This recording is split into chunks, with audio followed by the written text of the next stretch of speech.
This story is called Out to Lunch. Mark Hurley was morbidly obese. He had been warned by his doctor of the risks and complications of carrying so much weight, specifically the likelihood of heart disease and organ failure. But the same could be said of millions of other folks who know that what they are doing is a path to death.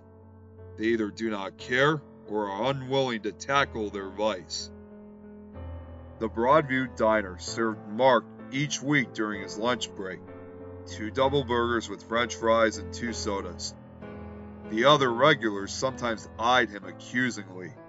Some of the waitresses almost seemed to feel complicit in his gluttony. Mark was a nice enough guy, tipped decent, and no one ever said a thing to him about his habits. At the diner anyway. The reason Mark even became a regular at the diner was because his coworkers' lips were getting looser regarding his size and midday intake. He was becoming more anxious at the longer stares at the diner and knew it was only a matter of time. His anxiety fueled his eating habits, and Mark had concocted a new routine to feed his turmoil. "Hey, Mark, the regular?" Annie, like most of the waitresses at the diner, knew Mark's order, but this time he shook his head. "Annie, I told my pals at work how much I love your guys' burgers and fries. I'll take 4 double burgers, 4 french fries, 2 regular and 2 diet sodas, please, to go." The waitress smiled and went off to put in his order. Mark was always nervous lying, and he knew his face was red just from telling the small fib. The woman returned with 2 bags of greasy diner fare and a drink carrier for his sodas, and Mark went on his way. He had thought about eating in his car, but he worked close by, and did not want someone he knew to catch him wolfing down his food in embarrassment. He had never been in the cemetery before and had driven by so many times. It just came to him that morning. He could eat exactly what he wanted in peace and quiet, without the world's judgment coming down on him. Mark tossed the 2 diet drinks in a small garbage can on the sidewalk before he slipped past the west gate of Valleyview Cemetery. He certainly did not need 4 sodas, especially of the watered-down diet variety. The sun was out, but it was not much more than 70 degrees. Just about perfect for a shady picnic under a group of poplars. Mark ate his volume of burgers and fries, finished his sodas, and was back to work before his hour break was up. This behavior cemetery dining continued for weeks, and Mark became comfortable with his program. He had small hiding places to sit down and picnic at if there were a funeral or a jogger or general activity in the cemetery. He had even found a perfect little marble overhang that kept him dry during a particularly bad spring rain. One lunch break, a newer colleague, Dave, insinuated himself into Mark's routine. Mark had been telling Dave of the great burgers at the diner, and Dave wanted to have lunch with him. Mark tried to get out of the obligation as the hour drew near, but Dave was polite and seemed to really want to make a friend. Mark was low on friends, so he reluctantly agreed. When the pair walked into the diner together, Mark was sweating profusely. "Hey, Mark," said Andy. "You guys getting double burgers?" "Yes, the usual, please. Dave here can't wait." Mark and the waitress shared a knowing look. He was trying to play it cool as if Dave was one of the guys he had regularly gotten lunch for. When the waitress returned with greasy bags and drinks, Dave torpedoed Mark's story. "Mark says the food here is really great. I've been wondering where he disappears to each lunch break." Dave was not trying to embarrass Mark, but Mark certainly turned a shade of red that screamed of embarrassment. He grabbed the food and nudged Dave out the door. "Back to the office, then?" Dave thought they would just eat at the diner. "Nah, it's such a nice day. I'll show you the spot." Mark led the way into the cemetery. He brought Dave right over to his shade trees and sat down in the lush grass. Eat in the cemetery? Dave was put off by the surroundings but did not want to hurt his coworkers' feelings. especially after he had picked up on the bigger man's discomfort back in the diner. The pair ate their food, split evenly between them, and made little small talk.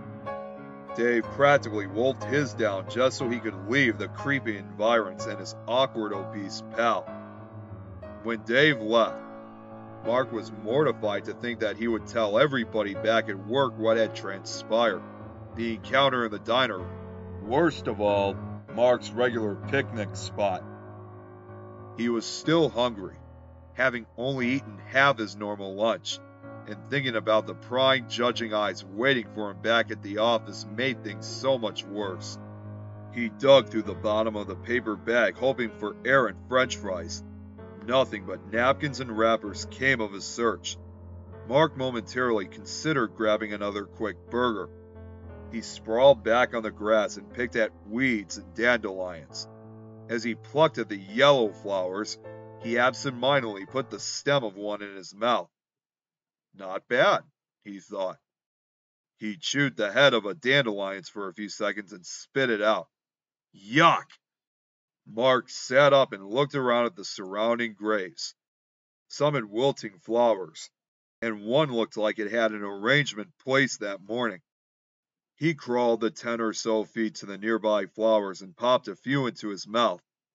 Terrible, like the dandelion. Disgusting. The third variety of flower he tried was an orange lily that had just begun sprouting among the headstones. It was edible, and Mark thought it quite tasty, consuming each of the 5 or 6 orange lilies he had plucked from the ground around a particularly weathered stone. It was hard returning to work. Dave had told a few of his coworkers what had transpired, and Mark knew they were snickering behind his back and judging him. What made matters worse was that he was incredibly gassy all afternoon. His flatulence was far from floral. A girl in an adjacent cubicle even gagged and asked to be moved due to a stench. The following days, Mark's habit of eating away his feelings only worsened. His lunch hour in the cemetery became longer and longer, as he would seek out the orange lilies that seemed to be sprouting up all over. He was in deep with his boss, as he was always running late and stinking up the office. He lay in the grass and happily passed gas as he munched on lilies. One day, when Mark was 2 hours late following lunch, his supervisor asked Dave to show him Mark's favorite midday hideout so he could confront him. The men made the short walk down Memorial Drive, past the diner, and into the cemetery. They were overtaken by all of the orange everywhere. It looked like a field planted with one type of flower, just a blanket of lilies covering everywhere that was not already asphalt, marble, or concrete. "Isn't there a caretaker?" asked Mark and Dave's boss. They were amazed at the unkept scene before them. "I must not have noticed them earlier in the week." Dave was shocked at the change in scenery from Monday to Friday. He led his boss to the shady poplars and the mass of marble and granite that concealed Mark's preferred picnicking area. They smelled the stench well before they reached their destination. It was notoriously Mark's. A sulfuric, rotting meat odor, mixed with the slightest of floral scents.